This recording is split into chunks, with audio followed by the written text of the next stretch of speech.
rich. The only respectable thing about you, old sport, is your money. Your money, that's it. I have just as much as you. That means we're equal. Oh, no. We're different. I am, they are, she is. We're all different from you. You see, we were born different. It's in our blood. There's nothing that you do, say, or steal, or dream up. You ever chase that? A girl like this. Oh, shut up! Shut up! You shut up! Shut up! Shut up!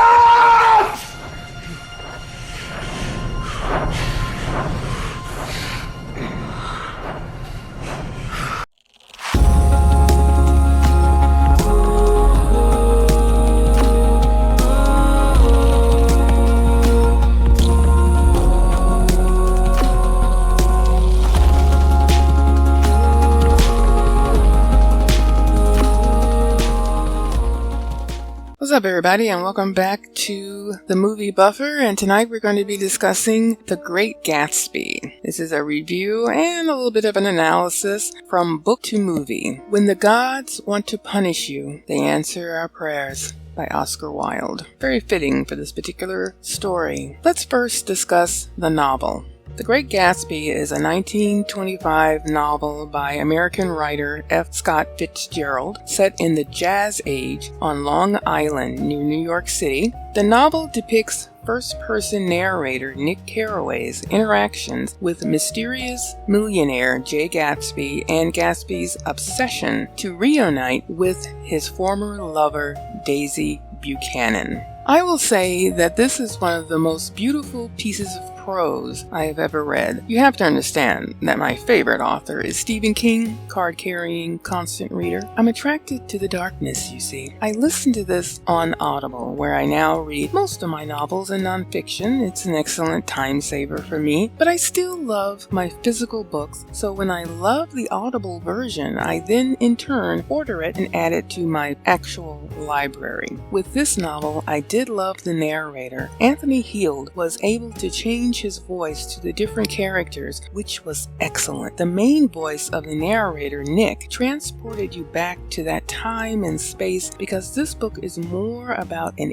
era of wealth, thinking, and culture that a lot of people do not get to see and or do not understand what it means to grow up in ultimate wealth and to live your life literally without a care. Jimmy Gatz, G-A-T-Z, aka Jay Gatsby, was a man trying his best to not only find his love, but to find and be accepted by these people in this world he was trying to penetrate. Yet Gatsby could never truly inhabit this foreign existence. This is where Daisy dwelled. He had no idea who Daisy actually was, and the way she thought and process things. He would have never understood that. And that is ultimately what destroyed him, even though, spoiler, he was murdered. Interestingly, his killer was very similar to the people he grew up around. Gatz was destroyed by his past and who he truly was.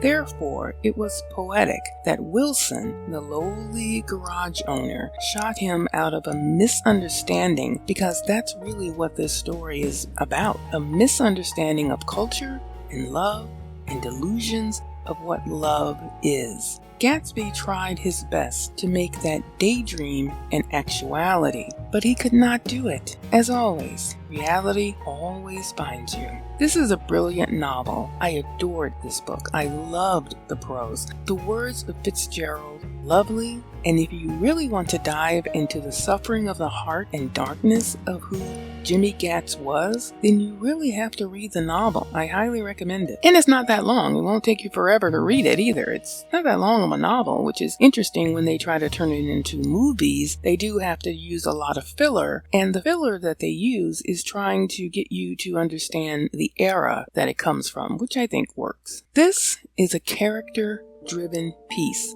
So let's talk about the characters. Come on, Nick! Look around you.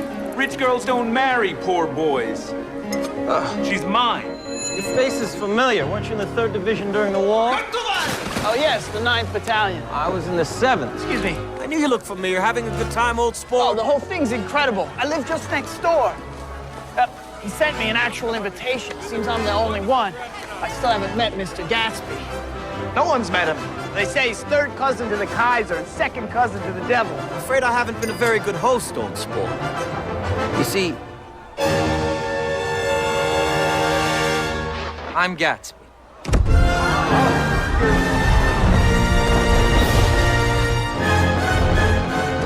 His smile was one of those rare smiles that you may come across 4 or 5 times in life. It seemed to understand you and believe in you just as you would like to be understood and believed in.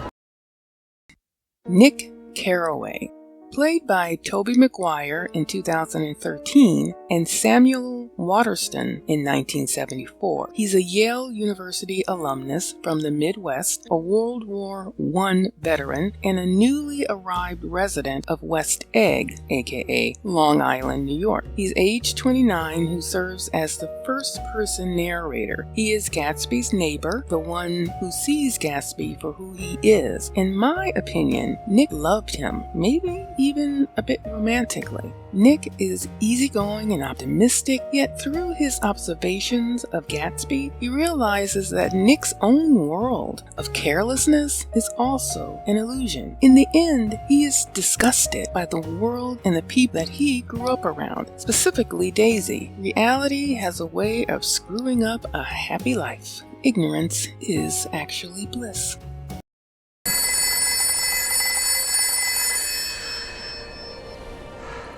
None of us could ignore that 5th guest's shrill metallic urgency. Nicky. What? It's just... Well, you see, I think everything's terrible anyhow. Really? Yes. I've been everywhere and seen everything and done everything. I've had a very bad time, Nicky. I'm pretty cynical about everything. Your daughter, I suppose she talks and eats and everything? Pammy? Oh, yes. Listen, Nick. When she was born, Tom was... God knows where.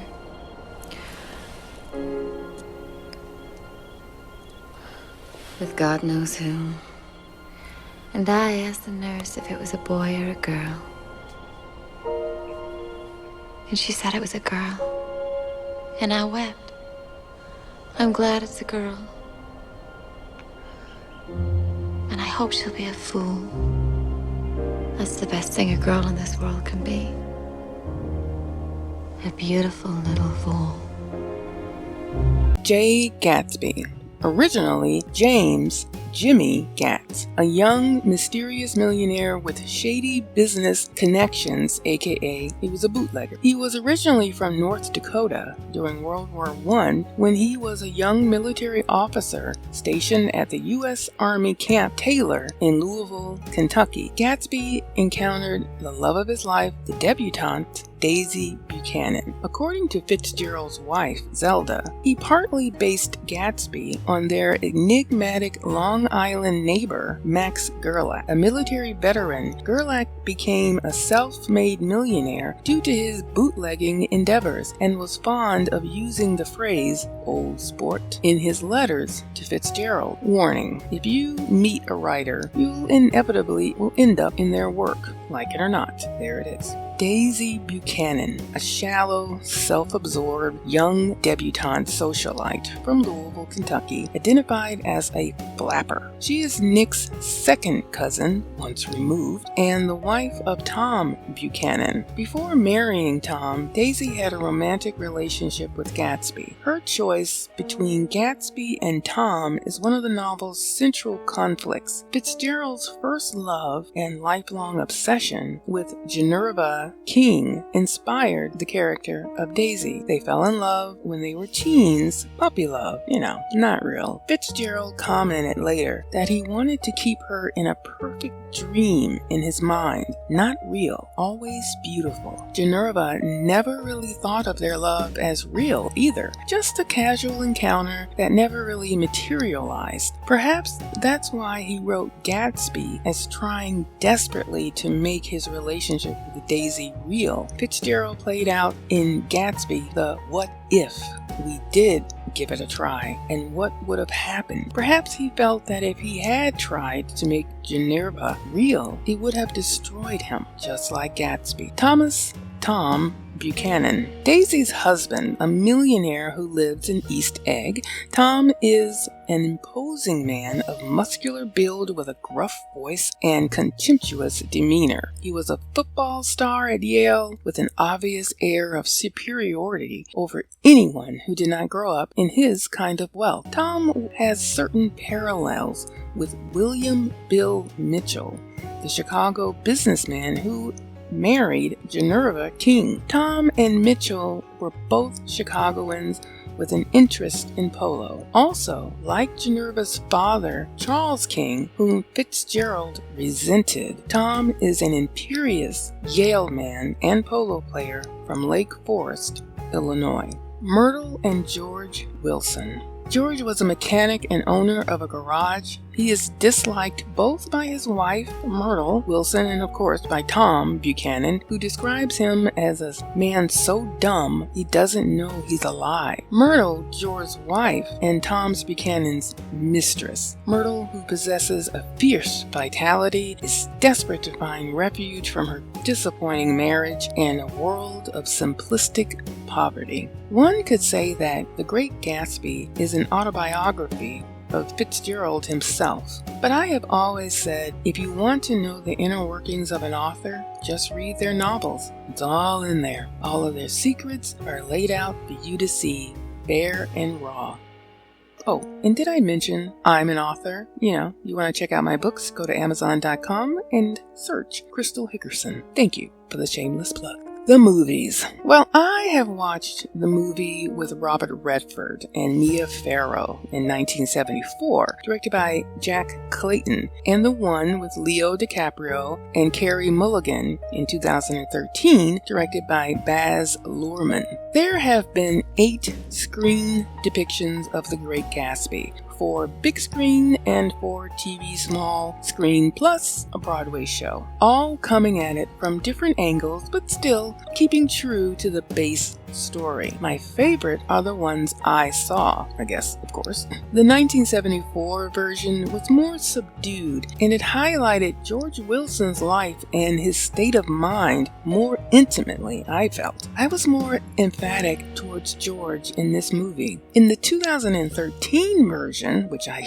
really appreciated, Leo brought an intensity which carried you into the delusional disposition that Gatsby was in, more so than Redford did. You could see his desperation undoubtedly in this film. Okay, now I do have to mention, if you didn't know that Baz Luhrmann is an acquired taste, I liken him to a Quentin Tarantino or a Spike Lee kind of director, where the mere mention of their names tells you a lot about what style of movie you will be witnessing, and quite frankly, you either like it or you don't. I happen to enjoy Luhrmann's style, even though it is a bit annoying in the beginning, whimsical for literally no reason, and very cartoonish. I wonder what a movie by him be like without those aforementioned characteristics. Probably masterpieces, but whatever. The story is about wanting a love that can never be, and I'm sure that most of us have had that at least once in our life. Sometimes it's all boils down to logistics. You're too young. They move away. It's not the right time. And yes, you come from completely different worlds. I know we all like to think that it doesn't matter that you come from someone is rich and you're poor, or come from different races or cultural backgrounds, but it kind of does matter. Doesn't mean that you can't be together. It just means that it will matter in your relationship. One of my favorite quotes is, "Mind the gap." The proverbial space between the way you want your life to be and the way it is. It's a warning about paying attention to what is around you, to not letting your mind wander into the land of dreams, because if you slip and fall into that gap, your world can be ripped apart. And this is what happens to Gatsby in the end, and in general. He wanted to make the idea of Daisy a reality, but the reality of Daisy could never be his true world. But then again, that's what makes this book, The Great Gatsby, so popular and touches so many people, and the reason why we do this story has been done over and over again in film, Broadway, TV, because it is a story that most of us recognize and understand. We all want something that we can't have. Grass is greener, keeping up with the Joneses, whatever. It's all an illusion. Just chill and live your life for who you are and be proud of that. This is about the downfall of a man who stepped into a world that he couldn't control. Okay, guys, have you read the novel, The Great Gatsby? Have you seen any of the movies? Which movie did you like the best? Let me know in the comments, and don't forget to hit that like button and subscribe if you haven't already. Please share this video with your fellow movie buffers, and as always, peace, 2 fingers. And as I stood there brooding on the old, unknown world, I thought of Gatsby's wonder when he first picked out the green light at the end of Daisy's dock.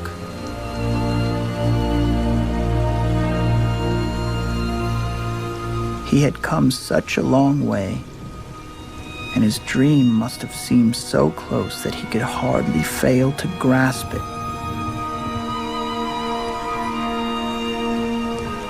But he did not know that it was already behind him. Gatsby believed in the green light, the orgastic future that year by year recedes before us. It eluded us then, but that's no matter. Tomorrow we will run faster, stretch out our arms farther, and one fine morning, so we beat on, boats against the current, borne back ceaselessly into the past.